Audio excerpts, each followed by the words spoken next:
and a very warm welcome to yet another scintillating edition of the program CAC Weekly, a weekly program that keeps you abreast on the activities and achievements of the Corporate Affairs Commission. My name is Maria Ado Zakari. Coming up on today, quality service. CAC secures SON recertification. CAC boss gets pat on the back as Vice President Shettima meets 19 heads of agencies. Plus, a look at the 2023 National Council on Commerce meeting. We'll be right back.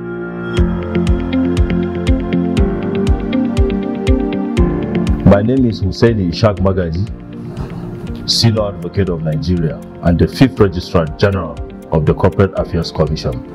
Let me use this opportunity to thank Mr. President Senator Bola Ahmed Tinubu, GCFR, and the Minister of Industry, Trade and Investment, Dr. Doris Anache, for finding me worthy for the appointment into this important position. Let me also thank the management and the staff of the Corporate Affairs Commission for the cooperation given to me to come up with my 4-point agenda. Welcome back. Let's begin with another landmark achievement for the CAC. The Corporate Affairs Commission CAC has secured the prestigious ISO 9001-2015 recertification for another 3-year period expiring on July 29, 2026. The milestone achievement followed the recertification audit of the Commission's Quality Management System, QMS, by the Standards Organization of Nigeria, SON, in July 2023. Uzoma Orji, Deputy Director, Budget, Planning, Research and Statistics, BPRS, stated this today while presenting the certificate to the Registrar General and CEO, CAC, Husseini Ishaq Magaji, in his office. Uzoma Orji further stated that the certification is an attestation by the SON that the quality of services rendered by the Commission to her esteemed customers is in conformity with the requirements of the ISO 9001-2015 standard. Receiving the certificate, the Registrar General thanked the SON for the certification and commended the hard work of the entire staff of the Commission, which led to the recognition. Let's now move on to the Northwest for our next report. The 15th meeting of the National Council on Industry, Trade and Commerce has formally closed with the Registrar General and CEO of the Corporate Affairs Commission, Husseini Ishaq Magaji, San, as one of the key participants, themed Digitalization of Industry, Trade and Investment Sector for National Development. The week-long event was held in Katsina State, playing host to top government functionaries and several captains of industries who converged to discuss and provide proper solutions to issues bordering on the nation's economic growth and development. The Minister of Industry, Trade and Investment, Dr. Doris Nkiruka Uzoka Anite, had earlier declared the event opened. Represented by Dr. Evelyn N. Ngige, the Permanent Secretary of the Ministry of Industry, Trade and Investment, she spoke on the significance of ICT in developing industry and commerce for economic sustainability. Dr. Doris Nkiruka Uzoka Anite, who highlighted some of the challenges bedeviling the sector, enjoyed participants to ensure active participation in the sessions as well as contribute meaningfully to coming up with suggestions that will engender economic growth. Also speaking with the Katsina State Governor, Dr. Dikoreta, who highlighted the economic potential of the state and therefore urged investors not to hesitate to tap it as the government was making the atmosphere conducive for investment. CAC Weekly reports that the event witnessed panel discussions on topics bordering on the role of ICT in various aspects of industry, trade, and commerce, amongst others. Let's now go to the seat of power, where the 19 MSMEs development partners comprising key actors from the public and private sector have been formally presented to Vice President Kashim Shettima at the Presidential Villa.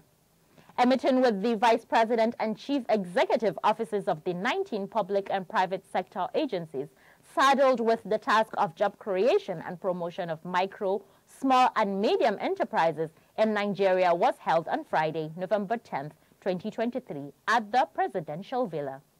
The meeting was also aimed at appreciating the efforts and enthusiasm of the Vice President towards the development, support and growth of MSMEs and job creation in Nigeria. The stakeholders were led by the Director General, Chief Executive Officer of Small and Medium Enterprises Development Agency of Nigeria, SMEDEN, Mr. Charles Odi.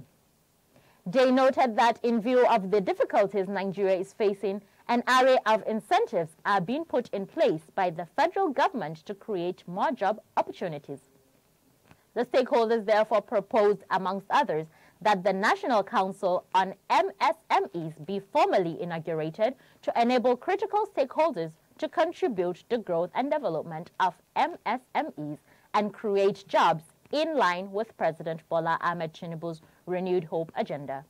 They also urged the federal government to prevail on the state governments to replicate and inaugurate state councils on MSMEs in their respective states. The launch of all the one-stop shop facilities ready for commissioning in Nigeria should be given due consideration, the stakeholders urged.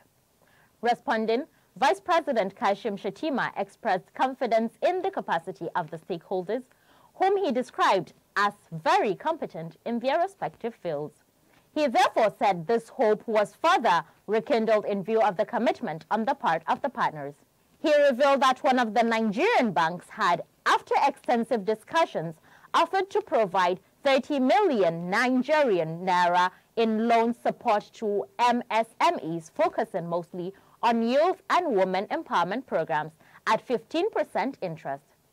He therefore charged other private sector players and financial institutions to emulate the good example shown by the bank to support 700,000 micro, small and medium enterprises, MSMEs, in line with President Tinubu's renewed hope agenda.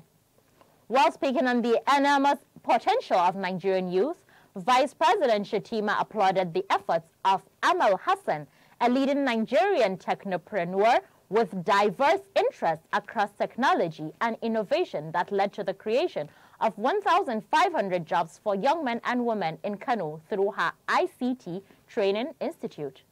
Meanwhile, Vice President Kashim Shettima has described as legendary the accession of the Registrar General and CEO of the CAC, Hussaini Ishaq Magaji-san, to the rank of Senior Advocate of Nigeria at the age of 38.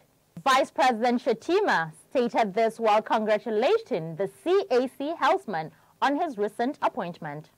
He said such a rare feat was commendable, as such a coveted position was synonymous with legal personnel that distinguished themselves through immense contribution to the development of the legal profession in Nigeria. CAC Weekly reports that during the meeting, the Registrar General held sideline discussions with the chief executives of SMEDEN, BOA and NITDA on the need to foster closer collaboration between them. Moving on, let's go to Katsina State, where the Registrar General paid a working visit and harp on enforcement. He was received on arrival by the head of office, Omar Saleh, who conducted him around the office.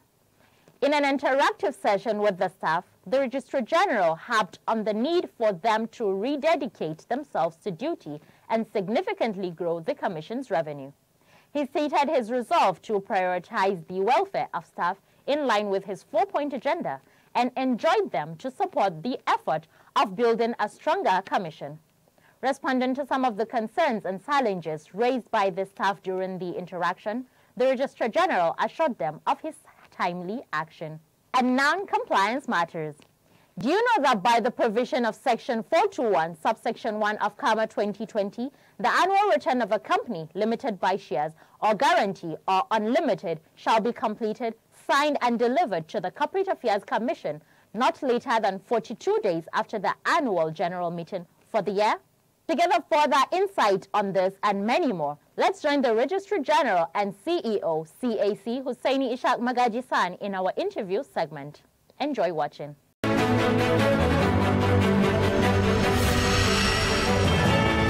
Hussaini Ishaq Magaji, son, Senior Advocate of Nigeria and Register General of the Corporate Affairs Commission. Good to have you again, sir. Thank you, Medina. All right. I do know that before now there was this notice about striking of companies that have not been able to make their annual returns. But before we go into that, why is it so important for companies, businesses to make annual returns? Annual returns, basically, it is a requirement of the law that any registered entity, be it business, associations, companies, you must file your statement every year to make us update your record.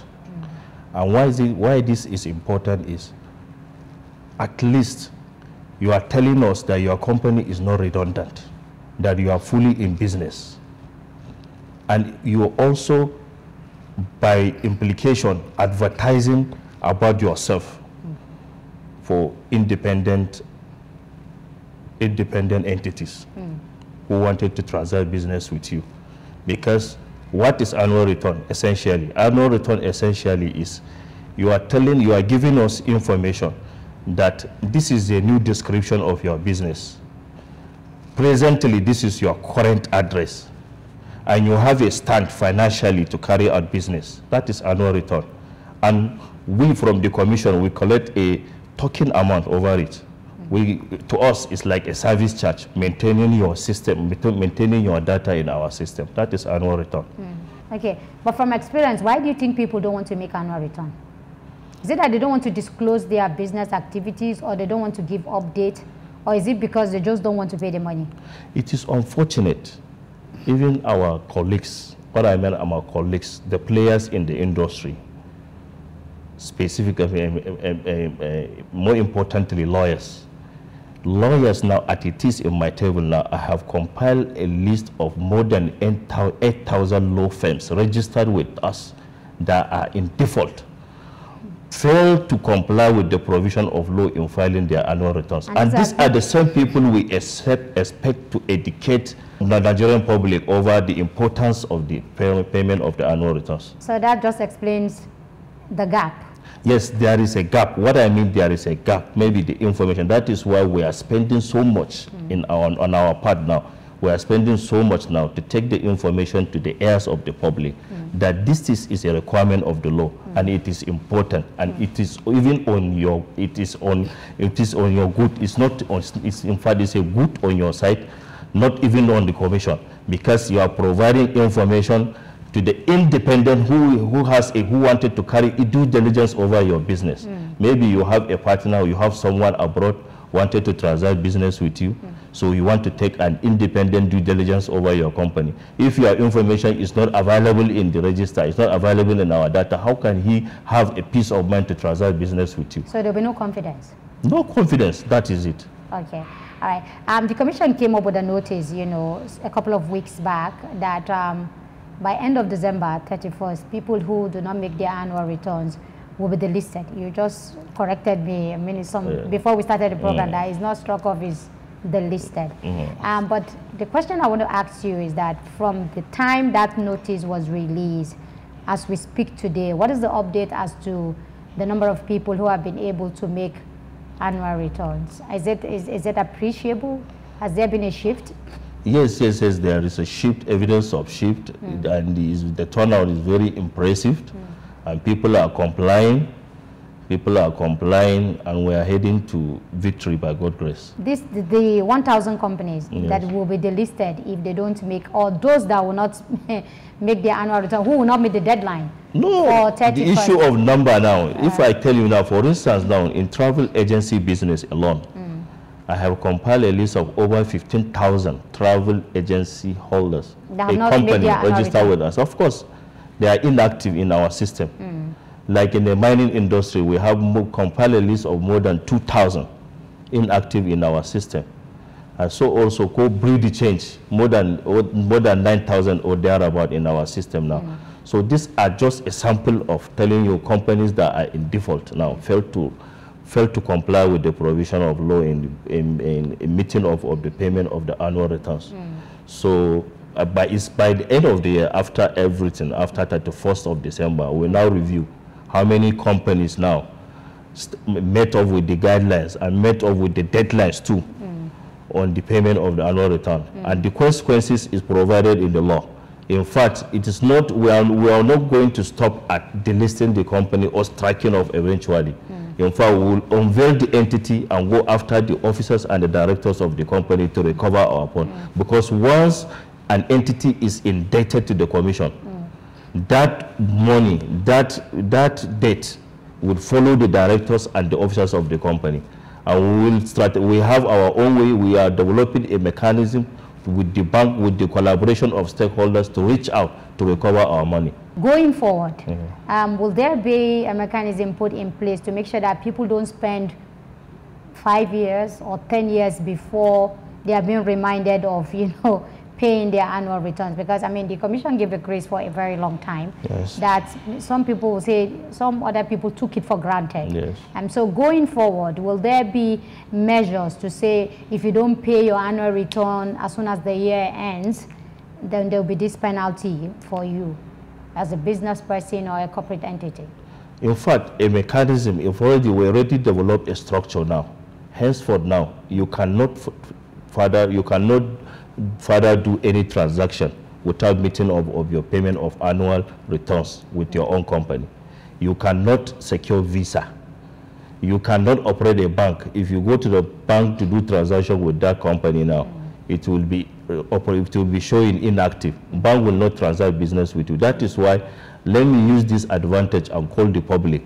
Even if you are transacting with a lawyer, make sure you are transacting with a lawyer that his entity or his registered name is up to date, so that you won't fall at the risk of your money or your business or your money passed through his law firm to be trapped in the bank, because the bank will not give access to that amount to your money because it is inactive. So I'm calling you to be due diligence, to apply due diligence in your activities in the companies. Another important thing that I wanted to tell you now is if you have, by the law now, section 822, if you are by mistake you are operating a name and doing a business with it without being registered, at the point of registration, we will inquire to know what time you commence a business with that name. Because how will you know when I commence business? For instance, now, if you're a lawyer now, your name, you have been called to bar so date, and you have your law firm, you have been operating. We know all over now, this is your name, you've been operating with that name. It's you that is part of the information that we inquire from you and you provide to us. Once you put that name, the commencement date of your transaction, by law, you are indebted to us every day. The penalty is 1,000 naira. What if I don't tell you when I started operating? The commencement of the business. Yes. So it's like you, except if you wanted to play smart to the system, but the law says that we will charge you penalty from the commencement of the day of your transaction. Then you have a holiday of 28 days. From the day you are operating the name, without registration, you have a holiday of only 28 days. But the 29 days, we will start counting. I have a case now in my table now. It's someone, very renowned person in this country. He has a name, and he's been operating the name since 1986. 1986. He now realized the importance of registration. And unfortunately, and he has a bank account operating with the name. He has a bank account operating with the name. To my greatest astonishment and dismay, he has a bank account operating with that name, and that name is not registered with CAC. And he's been operating with that name since 1986. So the law here now says, yes, he can be registered, and we are going to penalize him from the date of commencement of his business. From 1986? From 1986 to date. And if he must maintain that name, he must abide and pay that money. Another important angle that I want to make emphasis on. People are fond of going to social media now, doing businesses in the space. They develop their own names. They have YouTube accounts. They call themselves content creators. all these people by law, since they are making money from that money, they ought to register this name, even for their own good. Because if you are operating a name, and and that name is not registered, someone can cash in and operate same name. And if you commit atrocities, the law will catch on you too. So it is better to protect your own name. So that is why I'm encouraging our youths that are into the business now, for content creation and other things now, to register that name. It is very important for their own good and safety. Okay. Yes. And failure to do that? Failure to do that is an offense. You can't carry on. You see a person, you see a content creator with a followers, or he has a followership of more than 2,000, 3,000, 100,000, a million. And the law says there are some certain, you can't gather, even association now, you can't be in a group to carry out a community work without being registered. Talk less of doing a business now. Okay. So we encourage people now to come on board, to register with the Corporate Affairs Commission, most especially these youth that this government has a very robust plan for them. Okay. Mr. President has a robust plan to create a 15 million jobs for the youths. Okay. And these jobs comes with the grants from the government. So if you have a registered entity, it's an opportunity for you to have that benefit coming from the government, to have a good startup of your business.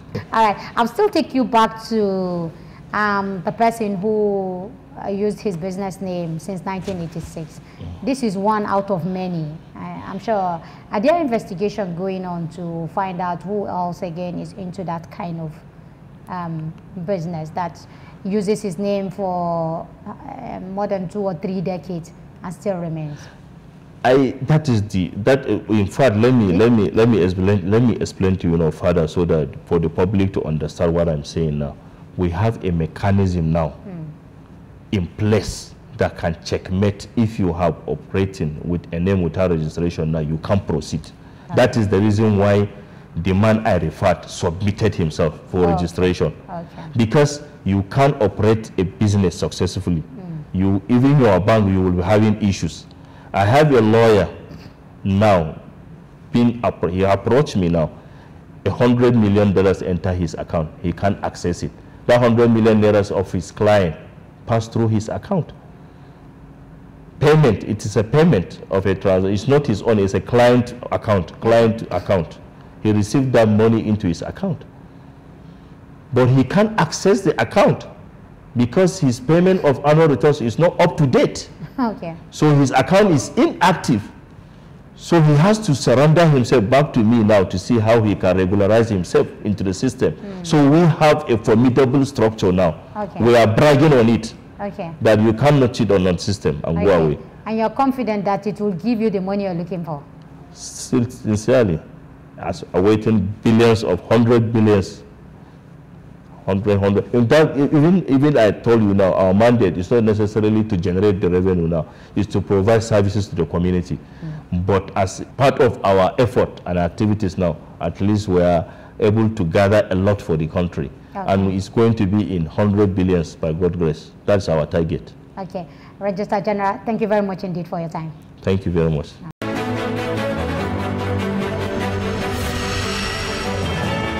Have you updated your records with the CAC? Well done if you have. And if you are yet to do that, please hurry now to the website at www.cac.gov.ng to update your record to avoid being struck off. The CAC remains committed to working hard to provide prompt and efficient services to customers in line with global best practices. And that does it for this week's edition of the program CAC Weekly. We hope you enjoyed watching. For comments and inquiries, please take advantage of our social media handles and helpline. On Facebook and Instagram, we're at Corporate Affairs Commission. On X, formerly Twitter, you can find us at CAC Nigeria 1. Our email address is cservice@cac.gov.ng. And our website is www.cac.gov.ng. Our call center is 070-80-629-0000. Do join us next week for another interesting edition of the program, same time, same station. From me, Maria Ado Zakari, and the whole team here, it's bye for now.